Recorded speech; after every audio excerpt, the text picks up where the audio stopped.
nothing but the truth. Hello, I'm Raj Chengappa from India Today and your host for Nothing But the Truth.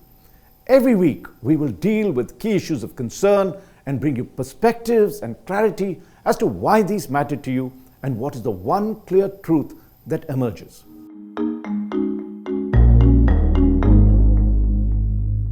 When Union Finance Minister Nirmala Sitharaman stood up to present the Union budget in Parliament recently, India faced a host of economic challenges. The good news was that the economy was recovering from the ravages of COVID, and it was projected to grow at 7% this year. This was still the highest among all major economies, and India was hailed as the bright star in the otherwise gloomy global economic scene. The bad news is that the finance minister continues to face not one crisis, but what is called a polycrisis. There is, of course, the unending Russia-Ukraine war that has further eroded economic stability across the globe and has resulted in high rates of inflation. India too felt the inflation heat with fuel and food prices soaring, and all of us are familiar with that. Meanwhile, the double whammy of the pandemic and the Ukraine war had depressed the Indian economy. The opposition, particularly the Congress, had come down heavily on the government for rising unemployment apart from spiraling inflation. With the jobs crisis remaining serious, in this episode of Nothing But the Truth, we will look at whether Budget 2023 had done enough to tackle the situation. But before we get into the details of the budget, let me give you some really hard facts. Despite some fall in unemployment rates in recent months, the situation on the job front remains truly grim. This despite the fact that overall unemployment rate in India shows signs of dipping and stood at about 7.4% in January. But it is still high when compared to countries like the US and China that have a much lower unemployment rate that ranges between 3 and 5%. The overall labor force in India is around 443 million, and as of February 2023, there are an estimated 33 million people who are jobless. That is a large number by any standard. We also add 12 million people to the workforce annually.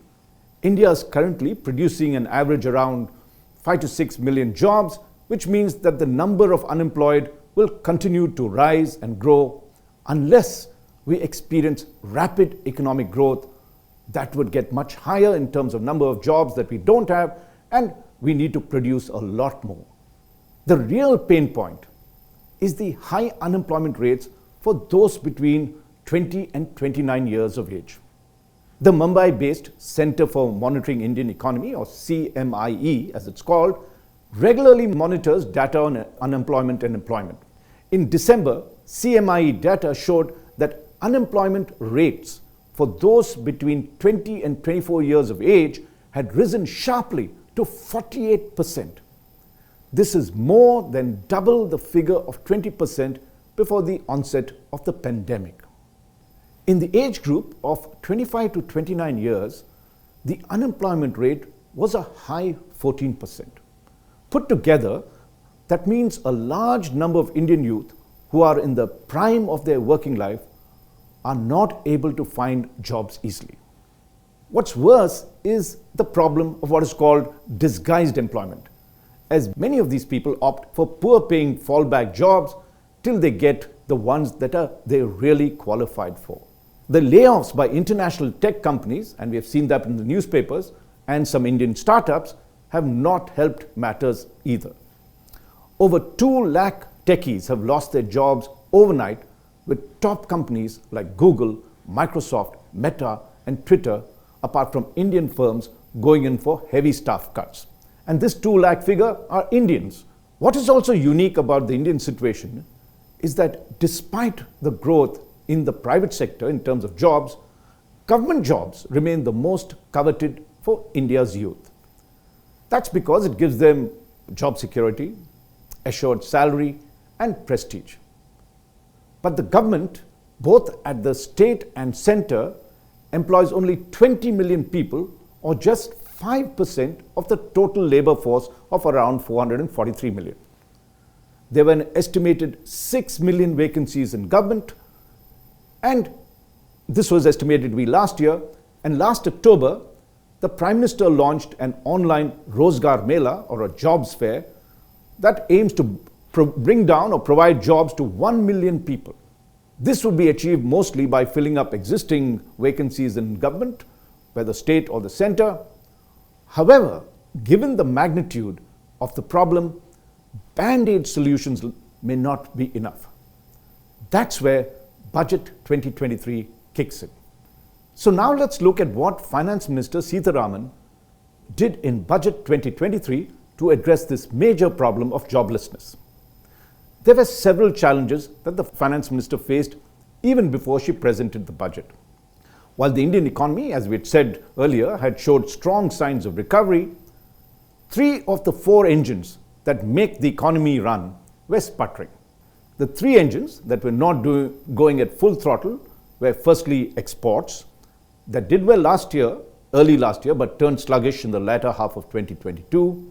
The second, private investment, which is crucial for expansion and growth, was still to pick up. The third engine, which is consumption, that spurs demand and thereby production of goods, remained below par.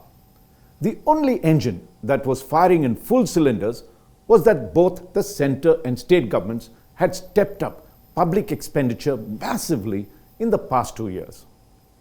But in doing so, the fiscal deficit, or the gap between the government's expenses and its revenue, was at a high 6.4%, which meant that the economy, if not handled prudently, particularly the fiscal deficit, could fall into a vicious cycle of high debt, high interest rates, high inflation, leading to a shrinking revenue and further borrowings, and that would result in India falling into a debt trap. There were other imperatives that Finance Minister Sitharaman had to keep in mind. As President, India, of the all-powerful G20 grouping of nations, it was also important for the nation to inspire global confidence that its economy was stable. Moreover, it is going to be a politically crucial year for the Narendra Modi government, especially with 9 state elections at stake this year and the 2024 general election coming up in May next year. So as the Finance Minister stood up to present the Union budget, she had to ensure a fine balancing act. We must give the Finance Minister full credit for delivering a budget that did 3 big things. She pumped up public expenditure, particularly on infrastructure, ensuring both growth and more employment. She slashed taxes for the middle class, putting more money in their hands, and that could rev up consumption and the engine that drives it. And yet, she maintained fiscal prudence by committing to bring down the deficit to 5.9%, providing a flight path to bring it down further in the next fiscal as well. Now let's take a look at the massive capital expenditure that the Finance Minister has committed to in Budget 2023. Backed by Prime Minister Narendra Modi, she announced that she was setting aside rupees 10 lakh crore towards capital expenditure. This is a 33% increase from the current year's budget. Much of this would go towards developing infrastructure. For instance, there is a big hike in funds for the National Highways Authority of India, the NHAI, from rupees 1.34 lakh crore to rupees 1.62 lakh crore in the current budget. Besides, she has set aside rupees 75,000 crores for 100 critical transport infrastructure projects that promise to provide end-to-end connectivity for the ports, coal, steel, fertilizers and food grain sectors, and funds have also been set aside to construct 50 additional airports, heliports and water aerodromes. The Indian Railways has been allocated the highest ever capital outlay of rupees 2.4 lakh crore, an increase of 70% from the rupees 1.37 lakh crore that was allocated last year. This is to be spent on various projects, including around 500 new Vande Bharat trains and the redevelopment of over 1,275 stations. Such a massive fund infusion into the transport sector is likely to generate employment in millions, particularly for blue-collared workers. Now, the construction sector, which provides a huge chunk of employment, has also got a massive dose of investment in Budget 2023. Funds for the Pradhan Mantri Awas Yojana or PMAY, whose mission is to build 12 million houses for the needy, particularly in urban areas, went up from rupees 48,000 crore to rupees 79,500 crore, an increase of 66%. The construction sector, by its very nature, is employment intensive and will provide lakhs and lakhs of jobs to various kinds of industry. The tourism sector, like other contact-based industries, had suffered during the pandemic, especially hotels and restaurants. The sector is slowly bouncing back, and the budget has announced a plan to select 50 destinations across the country and pump money into improving infrastructure in these places, including incentives to build hotels and sites to boost domestic and foreign tourism and increase jobs in the service sector. So Budget 2023 also focuses on boosting rural employment, particularly in the agriculture and cooperative sectors. It has increased the agriculture credit, the target to rupees 20 lakh crore with a focus on animal husbandry, dairy and fisheries. For farmers, the budget sets aside funds to set up a massive decentralized storage capacity to incentivize horticultural growth for fruits and vegetables and ensure good prices for crops. Funds were also allocated for the setting up of multi-purpose cooperative societies and more for women self-help groups. Another sector, the medium, small and micro enterprises sector, the MSME sector, which really took a bad hit during COVID, has been given palliatives too. The MSME sector accounts for 50% of the employment in the organized sector, and it was truly badly hit during the pandemic. Now, Budget 2023 provides several incentives for it to bounce back, and for instance, this includes the revamped credit guarantee scheme, which will take effect from April 1st, 2023, through the infusion of rupees 9,000 crore in the Capex. But that may sound small, but this will enable an additional collateral-free guaranteed credit of rupees 2 lakh crore. One of the big issues that India faces is the skill gap among youngsters. This is one of the major reasons for unemployment among our youth. So to equip them with industry-specific skills, Budget 2023 gives a new impetus to skilling. The Pradhan Mantri Kaushal Vikas Yojana 4.0 will be launched to skill lakhs of youth within the next 3 years. Now, this will include on-the-job training, industry partnerships, and aligning courses with the needs of industry, and this will be the main emphasis. Also, the digital ecosystem for skilling will be further expanded with the launch of a unified India Skill Digital platform. And it will cover new age courses such as coding, artificial intelligence, robotics, mechatronics, the Internet of Things, 3D printing, drones, and soft skills, and this sounds very, very interesting. Now, while all these initiatives in Budget 2023 will act as force multipliers to produce jobs, what remains key is execution. Many believe that raising Capex will not be enough.